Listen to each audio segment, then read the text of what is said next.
जय श्री कृष्ण दोस्तों। सनातन धर्म की संस्कृति संस्कारों पर आधारित है। हमारे ऋषि मुनियों ने मानव जीवन को पवित्र एवं मर्यादित बनाने के लिए संस्कारों का विस्तार किया है। धार्मिक ही नहीं, वैज्ञानिक दृष्टि से भी इन संस्कारों का हमारे जीवन में विशेष महत्व है। भारतीय संस्कृति की महानता में इन संस्कारों का महती योगदान है। प्राचीन काल में हमारे प्रत्येक कार्य संस्कार से ही आरंभ होते थे।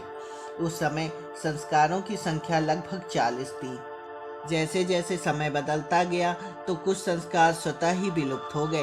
इस प्रकार समयानुसार संशोधित होकर संस्कारों की संख्या निर्धारित होती गई। गौतम स्मृति में 40 प्रकार के संस्कारों का उल्लेख मिलता है। वहीं महर्षि अंगिरा ने इसका आविर्भाव 25 संस्कारों में किया है। व्यास स्मृति में 16 संस्कारों का ही वर्णन है। हमारे धर्मशास्त्रों में मुख्य रूप से 16 संस्कारों की ही व्याख्या मिलती है। इन 16 संस्कारों को हम आपको सार रूप में प्रस्तुत कर रहे हैं। पहला संस्कार है गर्भाधान संस्कार। हमारे शास्त्रों में मान्य 16 संस्कारों में से गर्भाधान पहला है। गृहस्थ जीवन में प्रवेश के उपरांत प्रथम कर्तव्य के रूप में इस संस्कार को मान्यता दी गई है। गृहस्थ जीवन का प्रमुख उद्देश्य श्रेष्ठ संतानोत्पत्ति है। उत्तम संतति की इच्छा रखने वाले माता पिता को गर्भाधान के पूर्व अपने तन मन की पवित्रता के लिए यह संस्कार करना चाहिए। दैवी जगत में शिशु की प्रगाढ़ता बढ़े तथा ब्रह्मा जी की सृष्टि से वह अच्छी तरह से परिचित होकर दीर्घ काल तक धर्म और मर्यादा की रक्षा करते हुए इस लोक का भोग करे, यही इस संस्कार का मुख्य उद्देश्य है। विवाह उपरांत की जाने वाली विभिन्न पूजा और क्रियाएं इसी का हिस्सा हैं। जिस स्त्री को जिस दिन मासिक धर्म हो उससे 4 रात्रि पश्चात समरात्रि में, जबकि शुभ ग्रह केंद्र 1, 4, 7, 10 तथा त्रिकोण 1, 5, 9 में हो तथा पाप ग्रह 3, 6, 11 में हो, ऐसी लग्न में पुरुष को पुत्र प्राप्ति के लिए अपनी स्त्री के साथ संगम करना चाहिए।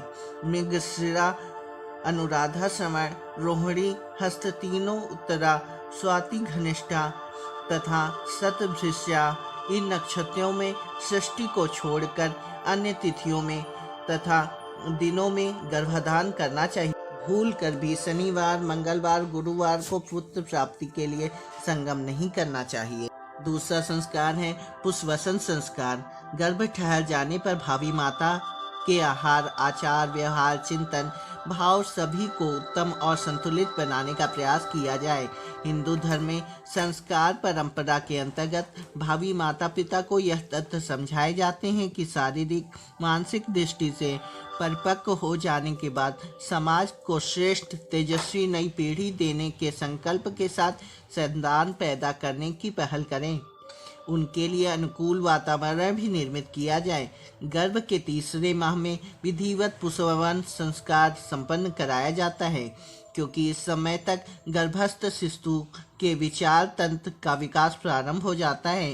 वेद मंत्रों, यज्ञ, वातावरण एवं संस्कार सूत्रों की प्रेरणाओं से शिशु के मानस पर तो श्रेष्ठ प्रभाव पड़ता ही है। अभिभावक जनों और परिजनों को भी यह प्रेरणा मिलती है कि भावी माँ के लिए श्रेष्ठ मन स्थिति और परिस्थिति को कैसे विकसित किया जाए। गर्भ पूजन के लिए गर्भिणी के घर परिवार के सभी वयस्क परिजनों के हाथ में अक्षत पुष्प आदि दिए जाए, मंत्र बोला जाए। मंत्र समाप्ति पर एक तस्तरी में एकत्रित करके गर्भिणी को दिया जाए, वह उसे पेट में से स्पर्श करके रख दे। भावना की जाए गर्भस्थ शिशु को सद्भाव देव अनुग्रह का लाभ देने के लिए पूजन किया जा रहा है। गर्भिणी उसे स्वीकार करके गर्भ को वह लाभ पहुंचाने में सहयोग कर रही है। तीसरा संस्कार है सीमंतोन्नयन संस्कार। सीमंतोन्नयन संस्कार को सीमंतकरण अथवा सीमंत संस्कार भी कहते हैं। सीमंतोन्नयन संस्कार का अभिप्राय है सौभाग्य संपन्न होना।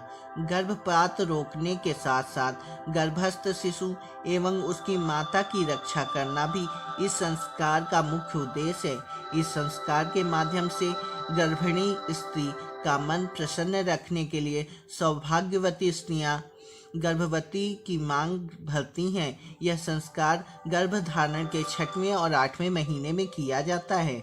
चौथा संस्कार है जात कर्म संस्कार। नवजात शिशु के नाल छेदन से पूर्व इस संस्कार को करने का विधान है। इस दैवी जगत में प्रत्यक्ष संपर्क में आने वाले बालक को मेघा, बल एवं दीर्घायु के लिए स्वर्ण खंड से मधु एवं घृत गुरु मंत्र के उच्चारण के साथ चटाया जाता है। 2 बूंद घी और 6 बूंद शहद को सम्मिश्रण अभिमंत्रित कर चटाने के बाद पिता बालक के बुद्धिमान, बलवान, स्वस्थ एवं दीर्घजीवी होने की प्रार्थना करता है। इसके बाद माता बालक को स्तनपान कराती है। 5वां संस्कार है नामकरण संस्कार। नामकरण शिशु जन्म के बाद पहला संस्कार कहा जाता है। यूँ तो जन्म के तुरंत बाद ही जात कर्म संस्कार का विधान है, किंतु वर्तमान परिस्थिति में वह व्यवहार में नहीं दिखता। अपनी पद्धति में उसके तत्व को ही नामकरण के साथ साथ समाहित कर लिया जाता है।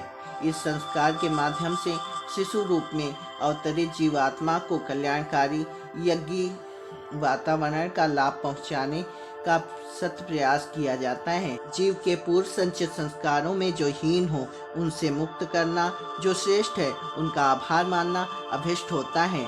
नामकरण संस्कार के समय शिशु के अंदर मौलिक कल्याणकारी प्रवृत्तियों, आकांक्षाओं के स्थापन, जागरण के सूत्रों पर विचार करते हुए उनके अनुरूप वातावरण बनाना चाहिए। शिशु कन्या है या पुत्र, इसके भेदभाव को स्थान नहीं देना चाहिए। भारतीय संस्कृति में कहीं भी इस प्रकार का भेद नहीं है। शीलवती कन्या को 10 पुत्रों के बराबर कहा जाता है। 10 पुत्र सम कन्या यस्य शीलवती सुता। इसके विपरीत पुत्र भी कुल धर्म को नष्ट करने वाला हो सकता है। जिमी कपूत के उपजे कुल सधर्म नासही। इसलिए पुत्र या कन्या जो भी हो, उसके भीतर अवांछनीय संस्कारों का निर्माण करके श्रेष्ठतम की दिशा में प्रवाह पैदा करने की दृष्टि से नामकरण संस्कार कराया जाना चाहिए। यह संस्कार कराते समय शिशु के अभिभावकों और उपस्थित व्यक्तियों के मन में शिशु को जन्म देने के अतिरिक्त उन्हें श्रेष्ठ व्यक्तित्व संपन्न बनाने के महत्व का बोध होता है। भाव भरे वातावरण में प्राप्त सूत्रों को क्रियान्वित करने का उत्साह जागता है। आमतौर में यह संस्कार जन्म के 10वें दिन किया जाता है।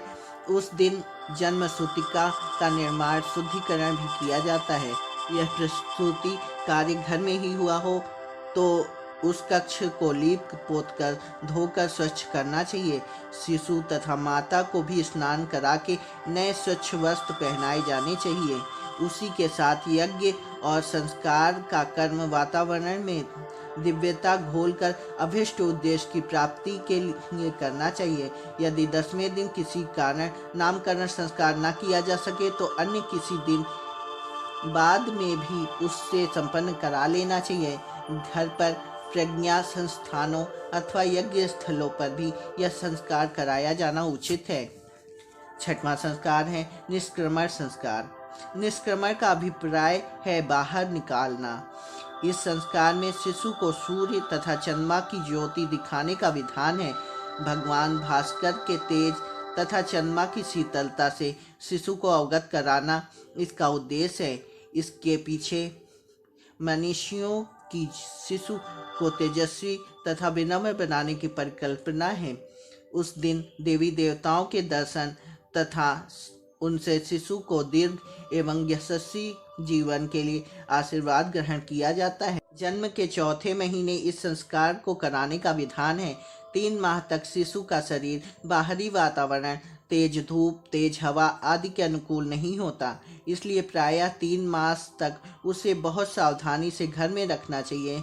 इसके बाद धीरे से धीरे उसे बाहरी वातावरण के संपर्क में आने देना चाहिए। इस संस्कार का तात्पर्य यही है कि शिशु समाज के संपर्क में आकर सामाजिक परिस्थितियों से अवगत हो। 7वां संस्कार है अन्नप्राशन संस्कार। बालक को जब पेय पदार्थ, दूध आदि अतिरिक्त अन्न देना प्रारंभ किया जाता है तो वह शुभारंभ यज्ञों के साथ किया जाता है। इसी प्रक्रिया को अन्नप्राशन संस्कार कहा जाता है। बालक को दांत निकल आने पर उसे पेय के अतिरिक्त भी खाद्य पदार्थ दिए जाने की पात्रता होती है। तदनुसार अन्नप्राशन 6 माह की आयु के आसपास कराया जाता है। अन्न का शरीर से गहरा संबंध है। मनुष्यों और प्राणियों का अधिकांश समय साधन आहार व्यवस्था में जाता है। उसका उचित महत्व समझकर उसे सुसंस्कार युक्त बना लेने का प्रयास करना उचित है। अन्नप्राशन संस्कार में भी यही होता है।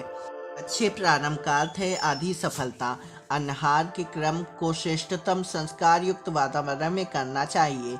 हमारी परंपरा यही है कि भोजन थाली में आते ही चींटी, कुत्ता, गाय आदि का भाग उससे निकालकर पंचबली करते हैं। भोजन ईश्वर को समर्पण करें या अग्नि में आहुति देकर तब खाते हैं। होली का पर्व तो इसी प्रयोजन के लिए है। नई फसल में से एक भी दाना मुख में डालने से पूर्व उसकी आहुति होलिका यज्ञ में देते हैं, तब उसे खाने का अधिकार मिलता है। किसान फसल मींज मार कर जब अन्न राशि तैयार कर लेता है तो पहले उसमें से एक कटोरी भरकर धर्म कार्य के लिए अन्न निकालता है, तब घर ले जाता है। त्याग के संस्कार के साथ अन्न का प्रयोग करने की दृष्टि से ही धर्मघट अन्न घट रखने की परिपाटी प्रचलित है। भोजन के पूर्व बलि वैश्य देव की प्रक्रिया भी है।